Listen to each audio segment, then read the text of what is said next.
CBS Radio brings you The Couple Next Door, written by Peg Lynch and starring Peg Lynch and Ethel Bunce.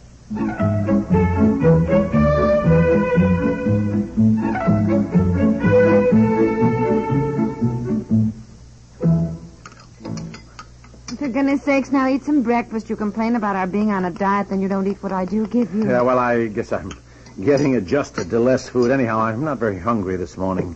Too excited? Excited? Over what? Oh, come on, honey. Over what? You don't have to pretend with me. Oh, you mean because the newspaper wants to interview me? Yes, I mean because the newspaper wants to interview you. Well, as a matter of fact, I'm not in the least excited, as you put it. Apprehensive is a better word. Why? The reporter will just ask you how you caught the fish and want a picture of you with it. I know, but, well, I don't know how to say this without sounding vain and selfish, and it hasn't anything to do with my not loving my children, but, I mean, if they're hanging around when the guy comes to interview me and I'm trying to talk about fishing... Dear, you can stop worrying. I've made plans to leave the children at Elinor. She said she didn't mind at all. Oh. I'll have the living room looking lovely with flowers on either side of the mantelpiece so it frames your stuffed fish, and I will stay completely out of sight. You just get home early this afternoon and shave and get dressed up, you know. don't so that... have to stay out of sight, for Pete's sakes. I just meant... Honey, the stage will be set. Now, everything will go smoothly. Now, stop worrying. Goodness, I think it's exciting having a husband who gets his picture in the paper just because he caught a fish. Just because he caught a fish? Honestly, well, it's certainly true. No man is a hero in his own home. Fly casting is a true art. Darling, don't tell me. Tell the reporter this afternoon.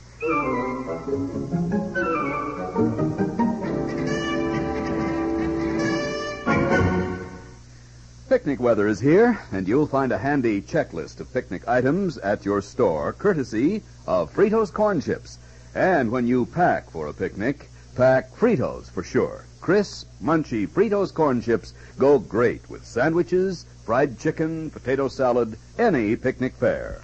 Munch, munch, munch a bunch of Fritos, corn chips. It's not polite to smack your lips, but you can't help it with Fritos, corn chips. Munch, munch, munch a bunch of Fritos, corn chips.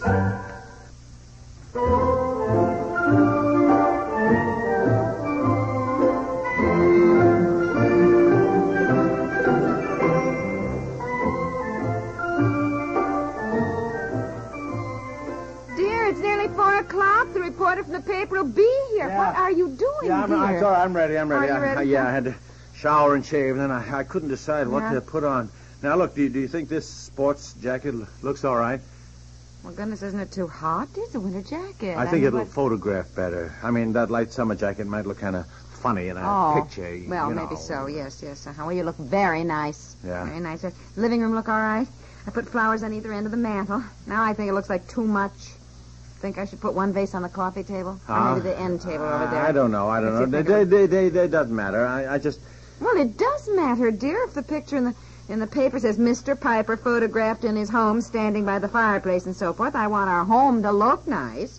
Don't want to show just the fish over the mantel. I'm being interviewed because of the fish. Now, I know that, dear, but... there he is. There he is. Now, yes, you go to the door, dear. Right. I want to rearrange Yeah, I will. All right.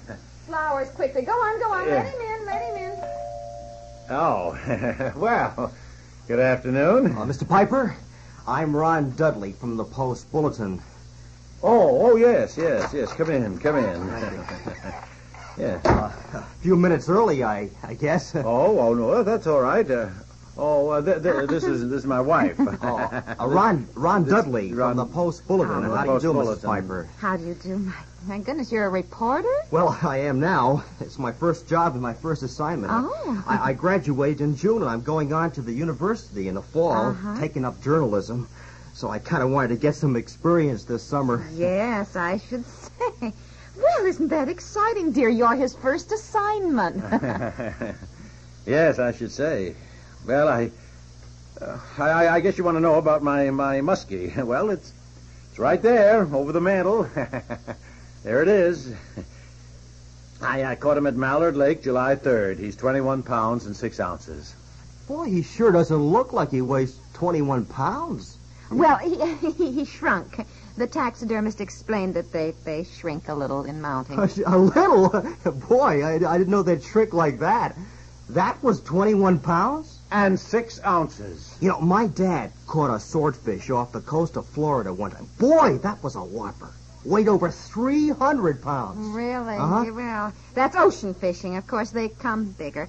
But this muskie my husband caught is apparently the largest muskie ever caught in this state. Yeah, that's what the boss said. That's why he sent me out here to get the story. Uh-huh. Well, tell him about it, dear. Dear, how you caught it and all that. Yeah.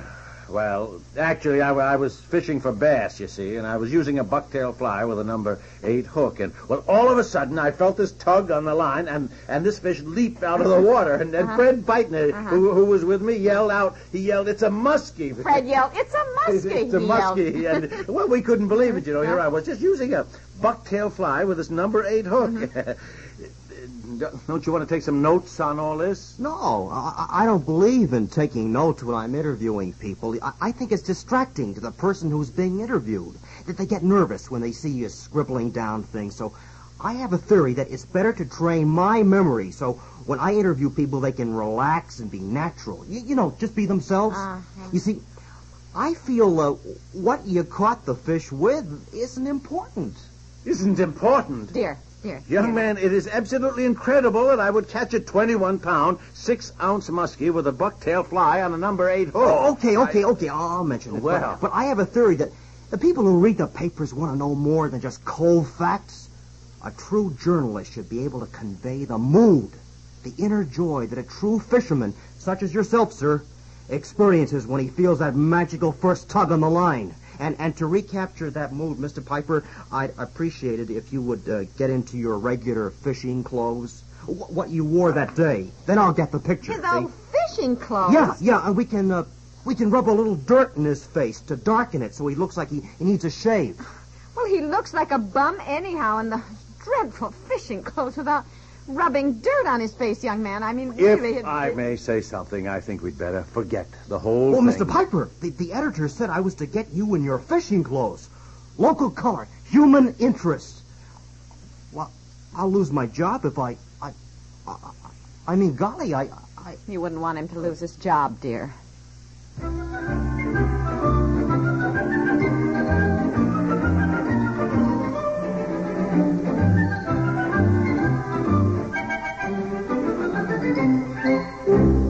All right, you just mark my words. When it comes out in the paper tomorrow, I'll bet that kid won't have gotten one darn thing correct. What made me mad was I rush around making the living room look lovely with flowers, then he takes your picture outdoors. Yeah. Well, you better get out of those fishing clothes. I have to drive over downstairs and get Betsy and Bobby.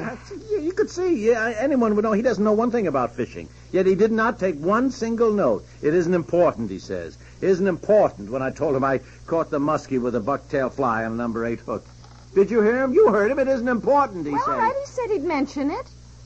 And he ought to remember it. You told him often enough. He was excited, dear. His first job, he wants to do it right. My, the enthusiasm of youth. His theories of journalism. Yeah, theories of journalism. Love the way the paper sends just a kid, out to interview me. Well, dear, I suppose they thought he could handle it since it was just about a fish. It isn't as though you'd murdered somebody. Well, I came pretty darn close to it.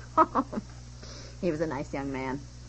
You mark my words, I'll bet in tomorrow's paper he'll not only have all the facts straight, but even spell your name correctly. He won't want you to call the paper and complain. Well, Think of that, too, you yeah. know. Yes. That's probably true. Well, you a little more impressed with your husband's talents as a fisherman? Yes, dear. But if you ever catch a 300-pound swordfish, please don't hang that in my living room, will you? It's a promise. It better be.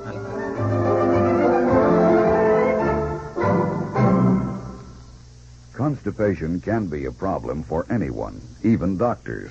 That's why it's interesting to see just what it is that's made X-Lax such a popular laxative with many doctors and millions of people over the years. X-Lax is effective.